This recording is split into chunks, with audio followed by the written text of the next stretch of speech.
If you have a baby when you're between the ages of 18 to 24, the likelihood that that child will have ADHD or a specific learning disorder is about 35% higher than the average likelihood of a child having ADHD or a specific learning disorder.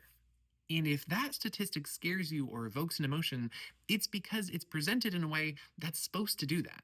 But before you jump to any conclusions that like you might want to not have kids until you're 25, I want you to hear this one. If you have a child when you're between the ages of 18 to 24, the likelihood that they'll have a specific learning disorder or ADHD is up from the normal average of 10% to about 13.5%. That's the same information. That is the same statistic, just presented very differently because the average pregnancy has around a 10% chance of producing a child with ADHD or specific learning disorder, and a 35% increase on that is only 13.5%, which means that even though it sounds crazy when it's presented one way, it's still the minority. Like the vast majority of children will not have either of those things.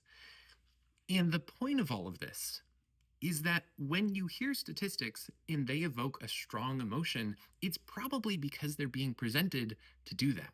Like there's somebody who's trying to get you to feel a certain thing, likely to get you to do a certain thing or buy a certain thing because that serves their interest. So when you hear those things, allow that to throw up some flags and be like, maybe I should look into this further. Because a lot of the time, it won't actually be that significant. Like this statistic is interesting. Like I would love to know more. There's always going to be more research done on this because people are going to try and figure out why is that slightly different. But also, it's not some like drastic life-changing statistic.